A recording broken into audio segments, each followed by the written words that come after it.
My name is Marion Miller Neuberger. My story begins back in 1950. I considered myself an average American housewife and mother who lived in West Los Angeles with my husband Paul and my 2 children. One day I picked up the mail and I found an invitation for the Los Angeles Committee for the Protection of Foreign-Born. And I asked my husband, "Have you ever heard about this?" And he read the letter and turned around to me and he said, "Marion, I think this is real communist propaganda." When I phoned the FBI, I told them about the letter, and immediately they seemed very interested. And they said, "Marion, may we come out to see you?" I said, "Of course." So when he came out, and he was tall and very good looking, I could hardly resist him. And he said, "Well, what we'd like you to do is to go and listen to what is being said at the meeting, and if you can, to take notes or try to remember everything you can." I said, "How can I do that?" I said, "I can't even play poker without people knowing I have an ace in my hand. How can I be able to disguise myself?" He said, "Well, I suggest you take your knitting with you, a bag with knitting, and just knit and purl until, the meeting is over." And so I did. With great trepidation, I went down to the meeting that Sunday afternoon. Just by strange luck, I sat down next to a woman, and she was the executive secretary at that time. Well, I'm listening very carefully to everything, and I hear a lot of things that greatly disturb me.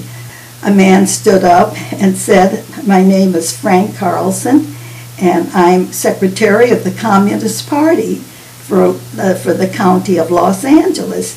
We think this is a great organization. We'd like you to join, and we're going to give $50. And so I excused myself and went to the restroom and took out my pen and pad and wrote down as much as I could remember. When I came back, Delphine said to me, she said, "Marion, do you type?" I said, "Yes, I am able to." She said, "We'd like you to come down to our office. We're very short of help." When I got home that afternoon, late afternoon, I sat down and wrote a long 3-page single-spaced copy of what I had heard and what I thought the FBI should know, everything I could remember. They were very, very impressed with that.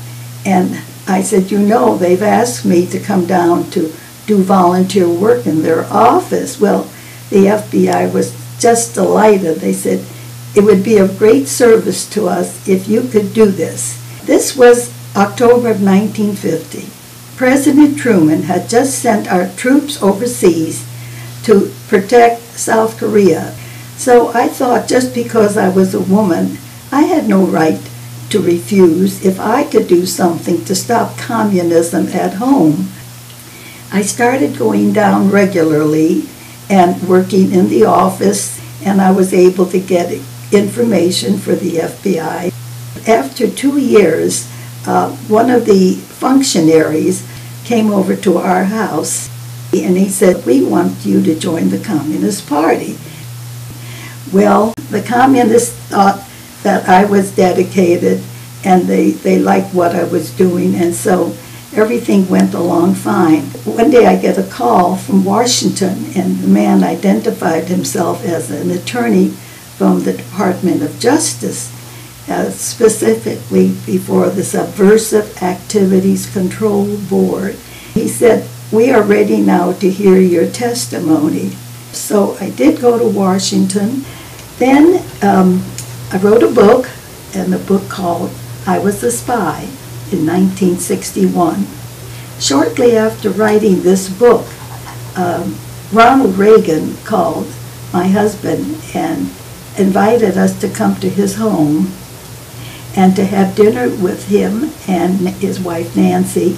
He wanted to discuss the possibility of using my story to portray on his General Electric Theater, and he wanted to portray my husband's role himself.